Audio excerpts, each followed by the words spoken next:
Bom dia aí a todos, né? Vamos fazer então a nossa tradicional correção da avaliação, agora P3 do ensino médio, começando então pelas provas de geografia, tá bom? Vamos lá. Primeiro ano.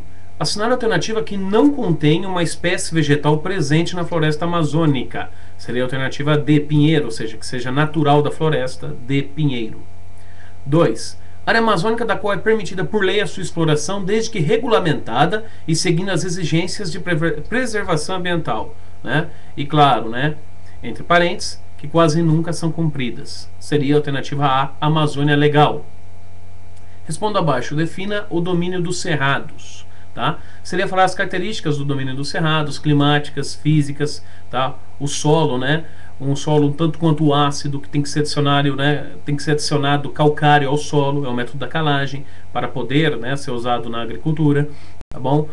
Uma vegetação, né, basicamente de um capim alto, com a presença de matas galerias auxiliares, tá bom? Um relevo, né, mais alto do país, do Brasil, né, sendo o Planalto Central brasileiro, tá bom? Então, um aluno, né, que mostrasse também, né, o ciclo das chuvas, né, no domínio dos cerrados, tropical típico, né, você tem um verão, né, um pouco mais chuvoso, né, e o inverno bem seco, tá? O aluno tiraria uma boa nota. Por que podemos afirmar que o domínio dos cerrados consiste, na verdade, em um divisor de águas em nosso país? Por causa da altura do relevo, ele divide ao norte grandes bacias, a bacia amazônica, a leste tem a bacia do Tocantins, tá? E o São Francisco, é claro, e ao sul, tá bom? Ele vai dividir a bacia platina, tá? Então ele não permite contato entre essas várias bacias, tá bom? Bem, vamos lá. Segundo ano. Como ficou conhecida a política estadunidense na qual o país iniciou a sua intervenção pela América Latina, sobretudo na América Central, à época da presidência de Theodore Roosevelt? Seria a alternativa A política do Big Stick, né? Ou seja, o grande porrete. 2. Ato do governo estadunidense que permitiu um bom acesso à terra por parte dos imigrantes europeus que no país chegavam, permitindo desta forma um melhor desenvolvimento do país como um todo. Seria a alternativa C, Homestead Act. Responda abaixo. Quais os principais recursos energéticos dos Estados Unidos? Tá? Eles têm importantes reservas de petróleo, principalmente no Alasca, no Texas. Tá? Eles possuem, né, grandes reservas minerais, né, no sentido de metais, principalmente na região, né, dos Grandes Lagos, próxima, né, onde tem a industrialização tradicional dos Estados Unidos. Tá? Tem também um potencial elétrico muito grande, né? Ou seja, aproveitam seus rios para geração de energia elétrica. Sem dizer também, né, as termonucleares, tá bom? Defina que vem a ser o Manufacturing Belt, seria o cinturão, né, da manufatura, tá? É o cinturão da industrialização estadunidense, a área tradicional nordeste do país, onde estão as grandes, né, montadoras de carros, as grandes indústrias que, né, fomentaram o crescimento da maior nação do mundo, economicamente falando. Bem, terceiro ano. Essa é a alternativa que contém o país platino com os menores índices de desenvolvimento humano e industrialização. Seria a alternativa C, o Paraguai. 2. Importante reserva natural de água no lençol freático, sendo uma das maiores do planeta e ameaçada pelos mais variados tipos de contaminação. Dividido por Brasil, Argentina, Paraguai e Uruguai, estamos falando do, alternativa A, aquífero Guarani. Responda abaixo. Define a importância da região do Pampa para a Argentina.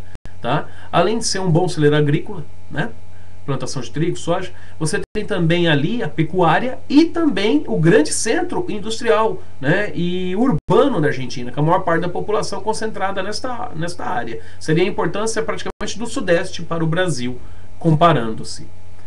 A B, porque podemos afirmar que em certos aspectos a Argentina já foi considerada a Europa da América do Sul, tá? Porque até hoje ela tem bons níveis sociais que infelizmente por causa da crise vem caindo, tá? De outras crises, não só dessa que nós vivemos recentemente, tá bom? Mas a Argentina sempre teve bom nível de alfabetização, né? Baixas taxas de mortalidade, tá bom? Uma expectativa de vida maior, sem dizer da população de origem, né, europeia, tá bom? Agora vamos lá então para a correção da prova de História do ensino médio. Primeiro ano. Assinando a alternativa que contém uma das teses mais aceitas sobre a chegada do homem no continente americano. Tá? Seria D, passagem pelo Estreito de Bering. 2. Assinar a alternativa que contém um povo pré-colombiano que desenvolveu uma sociedade invejável, até do ponto de vista dos colonizadores europeus.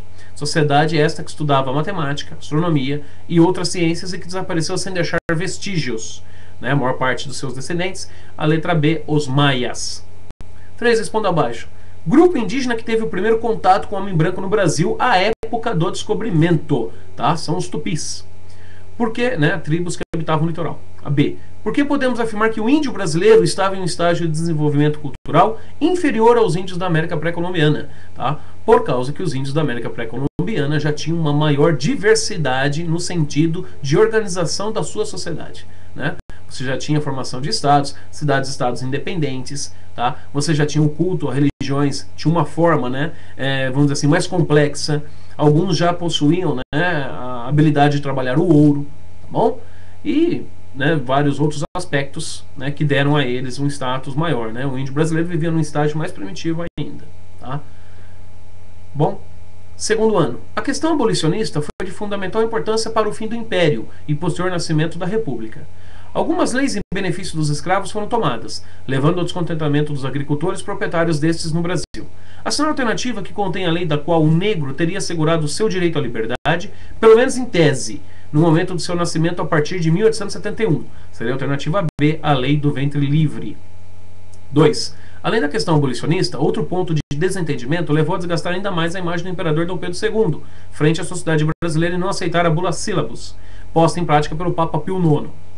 E seguida com fervor pelos bispos de Olinda e Belém, da qual acabaram presos por ordens imperiais. A segunda alternativa, que contém o nome da referida divergência, seria a alternativa E, a questão religiosa. 3. Responda. Porque os militares estavam descontentes com o imperador Dom Pedro II a ponto de gerar a famosa questão militar. Bem, desde a Guerra do Paraguai, os militares achavam que não recebeu o tratamento para eles merecido, tá? Não tinha uma participação política forte no Brasil, sem dizer também que não gostavam de fazer os trabalhos pedidos, né, pelo Império, pelos fazendeiros, como caçar escravos, né, negros fujões, diziam que não eram capitães do mato, tá? Sem dizer também as críticas, o positivismo dentro dos militares que queriam a formação da República. Então tudo isso levou a um desgaste muito grande. Qual partido fora fundado no ano de 1870 e que representava o maior perigo para a continuidade da monarquia de Dom Pedro II? O Partido Republicano. Tá? Terceiro ano do ensino médio. Assinala a opção que expressa corretamente uma prática dos estados modernos absolutos europeus nos séculos XV e XVIII. Seria a alternativa B, centralização política e administrativa. 2. Após a decapitação de Carlos I, em 1649, o governo inglês foi entregue a Oliver Cromwell, permanecendo no poder até a sua morte em 1658. Essa fase da história britânica pode ser encarada como uma espécie de experiência republicana, alternativa D. 3. Questões A e B. Escreva duas características do absolutismo. Bom, poder totalmente centralizado nas mãos dos reis, não participação democrática da sociedade, né, mercantilismo, e por aí temos várias características, né, do período absolutista, tá bom?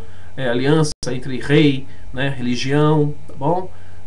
E muito mais, tá bom, gente? Eu só pedi duas. Estabeleça uma relação entre o reino de Luís XIV e o absolutismo. Bem, Luís XIV é a expressão máxima do absolutismo, né? Na França ele dizia que o Estado era ele. Ele era o rei sol que iluminava tudo e a todos, e a palavra final ficava com ele, tá bom? Então é isso, gente. Obrigado aí mais uma vez por assistir a correção e até a próxima. Até P4 aí pro ensino médio. Valeu, tchau, tchau.